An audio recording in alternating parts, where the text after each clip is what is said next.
এইবাৰ মুখ্যমন্ত্ৰীৰ পদত্যাগৰ দাবী তুলিলে গৌৰৱ গগৈয়ে। মিয়া খেদাৰ নামত গাদী ৰক্ষাৰ যুঁজ কৰিছে মুখ্যমন্ত্ৰীয়ে। উজনিত এইবাৰ গৌৰৱ গগৈৰ টাৰ্গেট মুখ্যমন্ত্ৰী ডক্টৰ হিমন্ত বিশ্ব শৰ্মা। মুখ্যমন্ত্ৰী বিফল হৈছে। মুখ্যমন্ত্ৰীয়ে আজি ৰাইজক চাকৰি দিয়াতকৈ বন্দুক দিবলৈ বিচাৰিছে। মুখ্যমন্ত্ৰীয়ে আজি বিভিন্ন সোণোৱাল কছাৰী নিৰ্বাচন পাতিবলৈ বিফল হৈছে। তিনিচুকীয়াত উপস্থিত হৈছে গৌৰৱ গগৈ।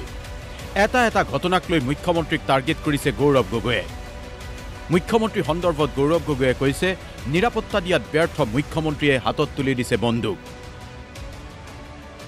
দল সংগঠনৰ নেতাই গৃহ বিভাগৰ কাম কৰিছে কিয়? শিৱসাগৰত মিয়া খেদা অভিযানক লৈ তাৎপৰ্যপূৰ্ণ প্ৰশ্ন গৌৰৱ গগৈৰ। চৰকাৰ গৃহ বিভাগৰ অস্তিত্বক লৈ প্ৰশ্ন কৰিছে গৌৰৱ গগৈয়ে। আমাৰ মুখ্যমন্ত্ৰী পদত্যাগ দিলেই হ'ল। তেওঁ ক'ব লাগে যে মই বিফল হৈছোঁ, মই পাৰা নাই, মই গৃহ বিভাগৰ দায়িত্ব মই লওঁতে মই বিফল হৈছোঁ। গৌৰৱ গগৈৰ আৰু গুৰুতৰ অভিযোগ, খিলঞ্জীয়াৰ কথা কোৱা চৰকাৰে খিলঞ্জীয়াৰ মাতি দিছে বনিয়াক। খিলঞ্জীয়া ৰক্ষা নহয়, গাদী ৰক্ষাৰ আছিলা এতিয়া বিজেপিৰ।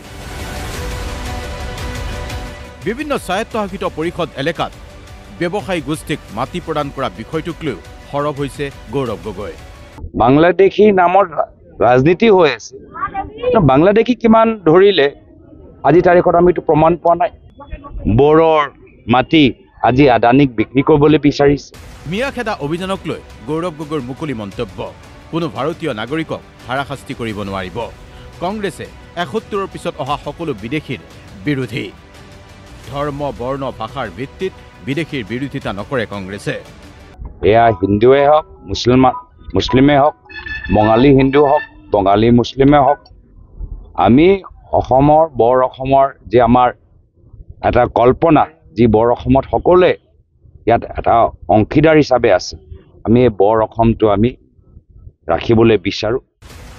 গৌৰৱ গগৈয়ে এই তিনিচুকীয়া ভ্ৰমণৰ সময়ত তিনিচুকীয়াৰ তিনিকোণীয়াত থকা মটক ৰজা সৰ্বানন্দ সিংহৰ প্ৰতিমূৰ্তিত মাল্যাৰ্পণ কৰে আৰু তাৰ পিছতেই কালী মন্দিৰ আৰু গুৰুদ্বাৰতো সেৱা আগবঢ়ায়।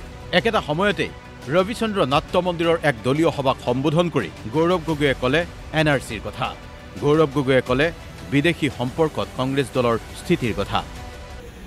অসমৰ ভিতৰত এজনো বাংলাদেশী মানুহ অবৈধভাৱে থাকিব নালাগে। অসমৰ ভিতৰত অসম চুক্তি অনুসৰি 25 মাৰ্চৰ 1971ৰ পিছত প্ৰত্যেক অবৈধভাৱে সোমোৱা বাংলাদেশীক